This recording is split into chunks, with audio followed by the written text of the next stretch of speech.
पहाड़ों में आखिर क्या रखा है?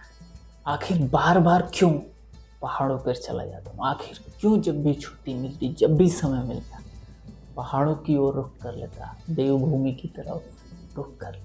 क्यों आखिर में जाता? ऐसे तमाम अनगिनत हजारों सवाल मुझ पर दागा जा चुका है। शायद इन सवालों के जवाब मैं देने बैठूं तो ये वीडियो बहुत ही लंबा हो जाए। पूरे अगर लिखने बैठूं तो शायद कई कॉपियाँ भर। पहाड़ों में मेरी जान रहती है, पहाड़ों पर मेरी सांस चलती है, पहाड़ों पर जीवन के वो रहस्य मेरे सामने खुलते हैं जिसे जानकर, जिसे देखकर, जिसे समझकर, जिसे गुनकर जीवन को और गहराई से जीने की कला सीखा। वैसे पहाड़ के एक एक अंग में, पहाड़ की एक एक चीज में सीखने के लिए असीमित संभावनाएं हैं। कुछ बिंदु मुझे अत्यंत प्रिय या यूं कह लीजिए बहुत अधिक सिखाती हैं। उनमें से कुछ को मैं आप सबके साथ आज साझा। पहाड़ के रास्ते मुझे बहुत ही कुछ सिखाते हैं, जीवन के एक ऐसे गहराई और सीख देते हैं, अद्भुत है। पहाड़ पे अगर आप लोग कभी गए होगे तो देखे होगे उसके रास्तों पर गौर किया पहाड़ के, आपको दिखता रहता है कि आपको वहीं जाना है, आपको दिखता रहता है कि आपको वहीं जाना है। आपके सामने दिखेगा कि अरे मुझे वो दिख रहा है, उसी घर के पास जाना है। लेकिन वो रास्ता सीधा नहीं रहता है कि आप यहाँ से चले और वहाँ पहुँचे ना। पहाड़ में कैसे रहता है? ऐसे या तो आप गोल गोल गोल गोल घूमते हुए जाएंगे, ऊपर नीचे फिर ऊपर, ऐसे ऊपर चढ़ेंगे फिर नीचे फिर ऊपर। कहने का मतलब आप अपने गंतव्य स्थान पर, आप अपने गोल पर एकदम एक रेखीय लीनियरली नहीं पहुंच जाए, सीधे नहीं पहुंच। जीवन भी कुछ ऐसा ही, हमारा जीवन भी कुछ ऐसा ही है। जब आप जीवन में कोई गोल सेट करते हो, कोई टारगेट सेट करते हो कि मुझे यहाँ जाना है या ये करना है, तो उसे आप, हमारे माइंड में क्या रहता है कि हम आज सेट किया और तुरंत मिल गया, लेकिन ऐसा नहीं होता है। जैसे वो पहाड़ में गोल दिखता रहता है लेकिन उसके रास्ता सीधा नहीं रहता है, उसी तरह लाइफ में भी जब आप कुछ गोल, कुछ टारगेट सेट करते हो तो उसे तुरंत अचीव नहीं कर लेते। स्टार्ट करते हो, फेल होते हो, गिरते हो, सीखते हो, फिर उठते हो एक नए जोश के साथ, एक नए उमंग के साथ, फिर उस अपनी गलती को, उस भूल को सुधार करके आगे बढ़ते हो, फिर करते हो, फिर गिरते हो, फिर करते हो, गिरते करते फिर एक अंदर अपनी जज्बा, एक हौसला, एक सीख, जो पहले उलझन थी वो सुलझ जाती है, क्लैरिटी आती है, फिर धीरे धीरे करते हम उस गंतव्य, उस टारगेट को अचीव करें। जैसे वो पहाड़ थे, ये मुझे पहाड़ के रास्तों से सीख कितनी गहरी जीवन का, वो मुझे पहाड़ एक और चीज़ सिखाता है। पहाड़ पे अक्सर मैं अभी तक ट्रैकिंग किया है, फिर वो रुद्रनाथ का ट्रैकिंग हो, मध्य महेश्वर का हो, कल्पेश्वर महाराज का हो, अभी तक ट्रैकिंग बहुत किया है और आगे भी करता रहूँगा। कभी ये छूटेगा नहीं जब तक इस तन में प्राण है।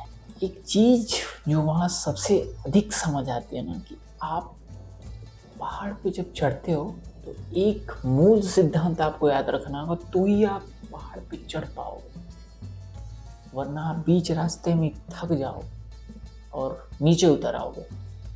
एक मूल बात, एक मूल मंत्र जो याद रख रहता है पहाड़ चढ़ते वक्त, वो है कि जब भी आप पहाड़ चढ़ो ना, तो सिर को झुकाकर, ऐसे तन कर नहीं चल सकते, सिर को झुकाए। यानी जब भी आप ऊंचाई पे आपको चढ़ना, शिखर पे पहुंचना है, तो आपको हमेशा झुकना पड़ेगा, विनम्र होना पड़ेगा, विनम्रशील बनना, तो ही आप चढ़ पाओगे। और दूसरा ये भी रहता है कि आपको कदम चढ़ते वक्त पहाड़ बहुत तेजी से नहीं चढ़ना रहता है, बहुत लंबे लंबे पग नहीं रखना रहता है, बहुत छोटे छोटे पग आगे बढ़ाने रहते हैं। अगर बड़े बड़े पग डालोगे तो भी थक जाओगे और थक के हार मान के वहीं आपका आत्मविश्वास खो जाएगा, हताश हो जाओगे और फिर नीचे उतर, चढ़ाई नहीं कर। ऊंचाई पे नहीं पहुंच पाओ। लाइफ भी यही है, जीवन में भी यही है। आपको विनम्रशील होकर, सिर झुकाकर, विनम्रशील होकर, सिर झुकाना का मतलब किसी के सामने हारना ये नहीं, विनम्रशील हो। कितने आपको ताने आएंगे, कितने आपको लोग कुछ भी कहेंगे, कितनी टिप्पणियां आप पाएंगे, लेकिन उसके जवाब में देने में आपको अपना समय व्यर्थ नहीं करना, उसमें उलझना नहीं है। सिर झुका के चुपचाप चलते जाना, चलते, और बहुत हड़बड़ी भी नहीं करनी, वरना हड़बड़ी में गड़बड़ी हो। छोटे छोटे छोटे छोटे कदम। एक गाना सुना होगा, हौले हौले हौले हौले से दुआ लगती है, हौले हौले से दवा लगती है। धीरे धीरे धीरे धीरे छोटे छोटे कदम रखते हुए अपने गंतव्य की तरफ बढ़ना है, ऊंचाइयों पर बढ़ना है। तीसरा, वो नदियां वहां, उसमें एक चीज जो सीखने को मिलती है। देखिए, गंगोत्री से निकलती है वो नदी, गंगा वहां निकलती है। उन्हें जाना कहाँ रहता है? बंगाल की खाड़ी में करना। कितना लंबा यात्रा, क्या वो रास्ता सीधे है? नहीं। अब वो बैठी रहे गंगोत्री में कि जब तक मुझे बंगाल की खाड़ी दिखेगी नहीं तब तक मैं चलूंगी नहीं। क्या कभी वो बंगाल की खाड़ी में मिल पाती? क्या वो गंगोत्री से निकल पाती कभी और बंगाल की खाड़ी में मिलकर महासागर बन पाती? संभवतः नहीं। कर वो नदी चलते चलते उसको रास्ता मिलता है, तो हम क्यों बैठ जाते हैं आज कि नहीं, मैं ये काम तभी करूंगा जब मुझे क्लैरिटी मिलेगी, जब मुझे स्पष्टता आएगी, कि मुझे रास्ते दिख जाएंगे कि आगे मैं कैसे चलूं। अरे भाई, चलो तो एक स्टेप तो बढ़ाओ, एक एक्शन तो लो, एक छोटा सा ही कदम तो बढ़ाओ। रास्ते अपने आप आपको चलते चलते क्लियर हो जाएंगे, स्पष्ट हो जाएंगे। कहाँ जाना है, क्या करना है, कैसे करना है, ये सारे सवाल आपको जर्नी में मिलेगा, न कि बैठे बैठे आपको क्लैरिटी मिलेगी, स्पष्टता नहीं मिलेगी। जैसे वो नदी देखोगे आप, गंगोत्री से निकलते कहीं कहीं रास्ते खूब चौड़े रहेंगे, कभी कभी कहीं कहीं रास्ते एकदम पतले, एकदम सकरे, लेकिन मुख्य बिंदु बहाव, अपना मोमेंटम को नहीं रोकना है। जैसे वो नदी अपने बहाव को नहीं रोकती, अरे नहीं नहीं, मैं तो नदी हूँ, मुझे तो चौड़ा रास्ता ही चाहिए, मैं इतने सकरे रास्ते से नहीं जाऊंगी। नहीं, मुख्य बिंदु अकड़ नहीं रखना है। मुख्य बिंदु क्या है? बहाव को नहीं रोकना, चलते जाना है। उसी तरह हमें भी अपने जीवन में अपनाना हो कि अपने मोमेंटम को बनाए रखना, अपने मूवमेंट को हमेशा रहे, ठहराव नहीं करना। ठहराव मतलब रुकना नहीं है, चलते रहना, चलते रहना, चलते रहना। इस अकड़ में नहीं कि मुझे तो इतना बड़ा काम मिलेगा तो ही मैं ये काम करूँगा, कुछ करूँगा, नहीं तो नहीं करूँगा। ऐसी भूल कभी भी मत करिए, वरना कहते हैं ना कि रुके हुए पानी में सड़न लग जाता है। ठीक उसी प्रकार अगर आप रुक गए, आप एक जगह जम गए, तो आप में भी सड़न, आप में भी गलन, आप में भी दीमक लगना प्रारंभ हो ही जाएगा। ये जीवन में जंग लगने लगेगा।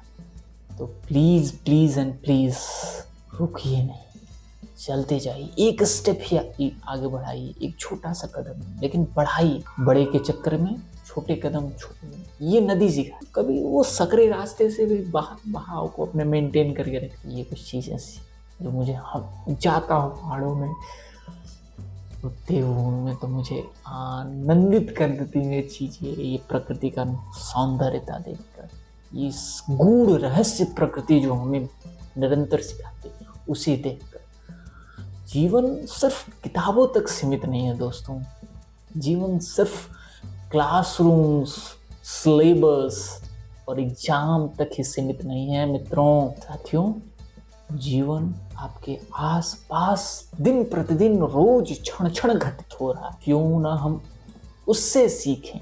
और आज तक इतिहास इसका साक्षी है कि जिसने सिर्फ पुस्तकों और पाठशालाओं से सीखा, जिसने सिर्फ और सिर्फ अपने सिलेबस से सीखा, आज तक वो कुछ बड़ा कर नहीं सका। बड़ा और महान कार्य उन्हीं व्यक्तियों ने किया जिन्होंने अपने जीवन के हर एक क्षण क्षण को, जीवन के हर एक वस्तु को अपना गुरु बना लिया, सीखने का माध्यम बना लिया। उन्हें हर चीज से सीखा, हर तरफ से सीखा, हर जगह से सीखा, हर समय से सीखा, हर स्थान से सीखा। तो आइए आप भी आज संकल्प लीजिए कि आज से जीवन में ये नहीं, जीवन को नकारेंगे नहीं, जीवन के हर अस्तित्व को स्वीकारेंगे और जीवन के हर एक अंग से, हर एक यात्रा से सीखेंगे और अपने जीवन को संवारेंगे। इतना शांति से आप सब कुछ सुना, आप सबने मेरी बात सुनी, इसके लिए आप सबका बहुत बहुत आभार। फिर मिलेंगे नए वीडियो में ऐसे ही कुछ गूढ़मयी, कुछ गहरी बातों के साथ। तब तक के लिए आप सबका बहुत बहुत आभार, बहुत बहुत अभिनंदन, नमस्कार।